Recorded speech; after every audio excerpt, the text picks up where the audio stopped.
kenapa? Orang pintar Indonesia itu sedikit banget. Iya.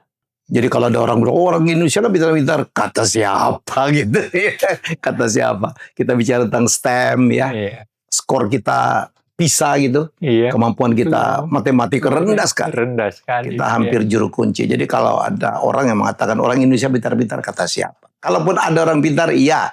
Iya. Termasuk Dr. Andar juga. Termasuk Tapi ini kan dari berapa ratus juta populasi. Iya. Iya kan? Kalau 2 juta orang pintar Singapura, wah itu kan 40%. Kita berapa? Iya. Ya kita kalau ada 5 juta pun dari 280 juta sedikit sekali. Iya. Dari skor, dari apapun. Saya pikir bagaimana kita ke depan, saya setuju dengan apa yang dilakukan oleh Pak Presiden sekarang, Pak Prabowo ya. Bikin sekolah rakyat, bikin lagi sekolah Garuda atau apa ya. Iya. Untuk talent-talent terbaik anak-anak pintar kita itu di sekolah khususkan. Karena kita harus mengejar, ketertinggalan kita jauh sekali. Saya malah melihat paling tidak yang sekolah rakyat itu adalah, saya tidak tahu apakah ada dalam pikiran beliau ketika dia melakukan itu salah satu bentuk implementasi daripada keadilan sosial bagi seluruh rakyat Indonesia. Ya, banyak anak-anak tidak mampu gitu tidak mampu diambil.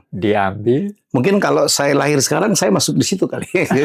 Karena bapak saya dulu miskin sekali, pedagang kaki lima. Tapi kenapa saya akhirnya bisa jadi? Karena saya tahu bapak saya tidak punya uang, tidak bisa menyekolahkan saya, makanya saya harus mencari beasiswa. Iya. Iya. SD saya beasiswa, SMP beasiswa, SMA dapat 2. Prof, saya dapat 2 beasiswa, Super Semar sama Dekdikbud zaman itu ya. Iya. Saya dapat 2. Oh. Jadi saya berterima kasih lah, proyek Super Semar saya dapat 2 dulu. Oh. Wah, dan kemudian saya kuliah di STAN. Iya. Nggak bayar, digaji. Iya. S2 pun saya dibayarin lagi sama negara, Kementerian Keuangan. Iya. Jadi menurut saya, maka saya bilang kalau kamu berasal dari keluarga yang tidak mampu, ya harus lebih pintar lah daripada anak orang kaya. Iya. Kalau enggak, kamu tidak akan kemana-mana. Kalau saya ngomong begini tuh, kita ngomong Tantowi Yahya juga tuh. Iya. Jangan geliat sekarang. Jadi menurut saya, yang dilakukan oleh Pak Presiden memberikan kesempatan kepada anak-anak orang tidak mampu bersekolah luar biasa. Iya. Taruna Nusantara, kan saya pikir itu kita membutuhkan banyak sekali anak-anak pintar. Ya. Iya. Jadi saya suka lah walaupun aplikasinya MBG masih banyak kritik ya. Orang masih tanya, gimana nih sekolah rakyat? Ini adalah masalah, bukan masalah ide nih Prof. Iya. Saya adalah seorang seorang leader gitu dari berbagai perusahaan. Ya kadang-kadang, dan dulu saya pernah mimpin satu lembaga negara itu, ya kita bukan cuman ide itu. Ide cuma 15%, sisanya lah eksekusi. Iya. Eksekusi ini mari kita kawal. Iya. Supaya tidak terjadi penyimpangan. Setuju saya, Pak. Yang paling penting itu eksekusinya itu. Eksekusinya itu.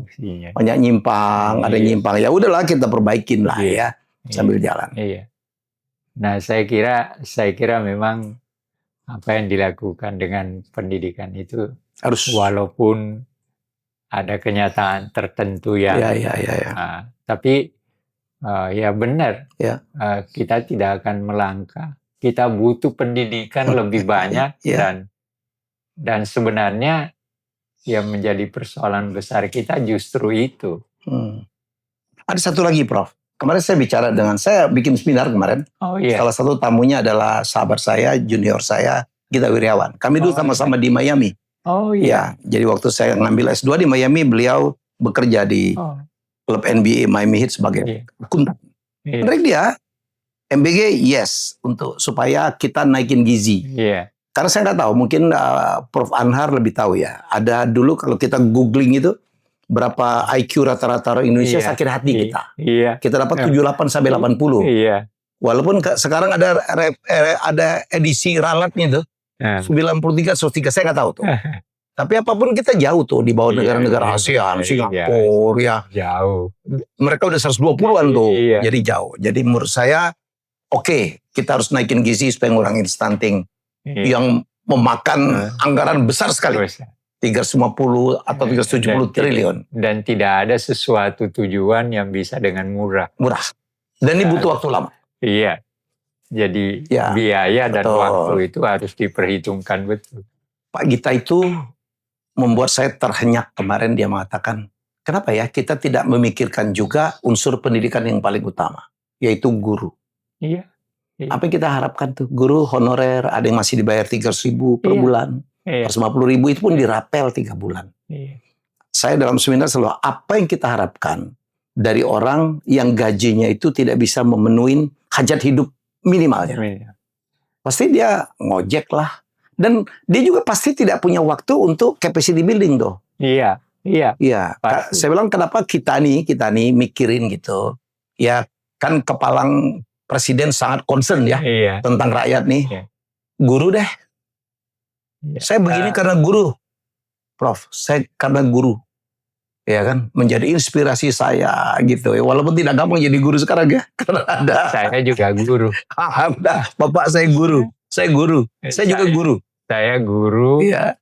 tahun 68 dan di Metro, dan sempat saya mendirikan Metro yang Lampung ya. Iya, Metro. Metro. Saya sempat mendirikan STM Persiapan Negeri. Karena waktu itu tidak ada STM. STM-nya tidak ada, tapi ST-nya ada. Ada. Lalu Terus kemana mereka? Akhirnya saya ngomong sama direktur ST-nya, kenapa? Ya tidak bisa lah, miskin tidak bisa ke Tanjung Karang. Belum tentu semua ya. Kenapa bupatinya enggak ini? Ada panitianya, tapi bupatinya selalu menolak. Alasannya apa? Tidak ada fasilitas. Kebetulan saya bisa main tenis, dan saya main tenis dengan bupatinya, dia kenal baik. Nah, akhirnya saya datang ke bupati. Saya bilang, saya mau mendirikan STM, Pak Bupati. Mana?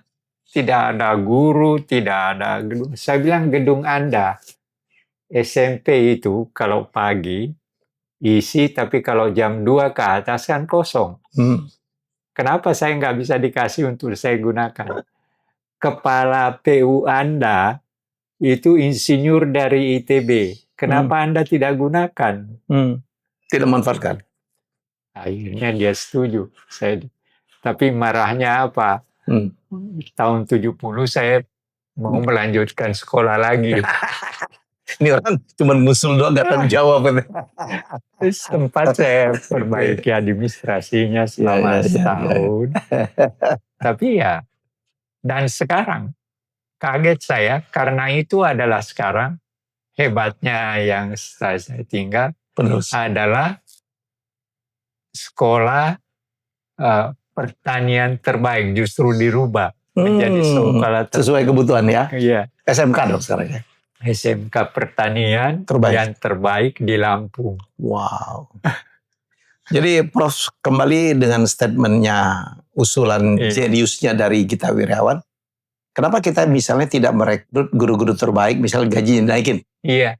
40 juta dia bilang bila perlu tuh. Atau ya 10 juta lah. 10 juta misalnya merekrut berapa? 200.000 guru. Ya kan? 200.000 guru terbaik. Ya disuruh di upgrading, di upskilling, ya jadi capacity building. Jadi kalau 200.000 ya. Saya dengar yang terakhir ini, memang guru, tapi masih dinaikkan sekitar 500 perak. Iyalah, jauh lah masih. Nggak ada. Nah, sebenarnya ada jalan terbaik adalah ya seperti guru begini. Guru jangan dianggap sebagai sebuah sekedar pekerjaan. Ya.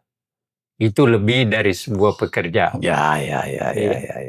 Nah, kalau begitu, maka nilainya pun harus lebih tinggi dari yang lain. Betul. Lah, kita tidak jadi seperti ini kalau tidak ada guru kan. Walaupun kita. Makanya muliakanlah guru. Iya. Masa guru, Prof, gajinya kecil, di demo oleh murid. Iya. Yang kemarin apa? Di Jambi ya? Iya, dipukulin dikeroyok oleh murid. Masya Allah. Jadi kata Pak Gita, bila perlu 40 juta tuh satu guru, rekrut 100.000 guru-guru terbaik. Setuju saya. Baru 40 T. 40 T itu 40 T. Iya. Sedikit itu untuk sebuah masa depan. Iya, untuk sebuah masa depan gitu. Jadi kepalang kita memang, karena Prof, saya melihat China ya, saya bolak-balik. Iya. China dulu kan lebih miskin dari kita. Oh iya. Lebih tidak sejahtera dari kita, lebih uneducated dari kita. penduduknya petani nelayan. Iya. Bayangin ya. Iya. Jadi adalah satu gerakan yang diawali oleh Deng Xiaoping, open up, kemudian mengirim kan pada saat itu mereka buka pabrik kan nggak ada. Saya sekarang jadi dirut kepala rebana, Prof. Ada kawasan industri 7 kabupaten kota. Iya. Ya ada 10 juta penduduk tuh di Jawa Barat. Yang di bawah saya itu Subang, Sumedang, Majalengka, kemudian Indramayu, Cirebon, dan Kuningan. Ya persoalan kita adalah pabrik akan banyak. Kemarin Finvest, BYD udah di sana. Iya. Tenaga kerja tuh yang vokasi. Ya, jadi saya pikir inilah memang dulu Cina juga begitu. Banyak orang bikin pabrik, tenaga kerja mana terutama yang skill ya. Iya. Yang skill bukan yang level-level bawah. Iya. Jadi apa yang dilakukan, dia kirim orang-orang, hampir 9 juta orang, anak-anak muda dikirim ke seluruh dunia, sekolah-sekolah terbaik. Saya bertemu dengan mereka itu setelah tahun 80. Iya. Ada di mana-mana? Belanda. Di Belanda dan Inggris. Di mana sekolah-sekolah terbaik? Saya tanya, Anda berapa? Dia bilang, di Belanda kami 1.000 orang. Gila. Di Inggris 1.500. Terus orang Indonesianya berapa? Dan yang menarik apa? Dia bilang, tidak boleh ilmu sosial. Ya, semuanya STEM. Semuanya fisika, biologi, semua. matematika. Nah, itulah yang sekarang. Ya. Tapi, yang hebat itu apa? Ada seorang Deng Xiaoping. Kalau tidak ada Deng Xiaoping belum tentu. Dan anehnya orang itu berkali-kali mau dibunuh oleh Mao Zedong, tapi selalu dibela oleh Zhou Enlai. Iya. Itu. Ya, itu yang caranya. Jadi apa yang ingin saya ceritakan, hebatnya juga 9 juta orang yang disekolahkan itu, begitu pulang ditanya, kau mau bikin apa? Iya. Jangan kayak nganggur tuh. Saya kan ini banget tuh. Prof barangkali ingat ya Ricky Elson ya, seorang dokter ahli mobil listrik yang diundang pulang nih. Iya. Dari Jepang oleh Dahlan Iskan. Iya. Begitu dia bikin bagus ini, mobilnya tidak lulus. Sekarang dia ada di Cehera. Saya kepengen betul ketemu udah Ricky Elson. Jadi menurut saya kembali ke China, pendidikan. Jadi mereka mengatas dengan pendidikan. Iya. Sekarang mereka tidak perlu lagi ngirim ke MIT, ke Harvard, ke Inggris. Sekarang mereka punya sekolah-sekolah terbaik. Tsinghua. Malah mereka sekarang yang di dalam. Kalau saya kan cuma bisa ngomong doang, profesor kan Pak Anar kan kata-kata yang didengerin orang. Mari kita memberikan lebih sedikit lagi perhatian. Menurut saya faktor kalau kita ingin mendidik anak-anak pintar Indonesia dalam mengejar Indonesia Emas, guru harus kita muliakan. Saya kira itu yang harus kita makanya mudah-mudahan ada waktu saya mau ketemu dengan 2 Menteri Pendidikan supaya memperhatikan Pak Muti.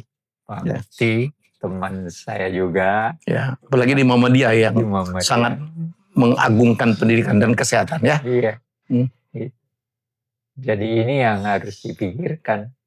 Nah,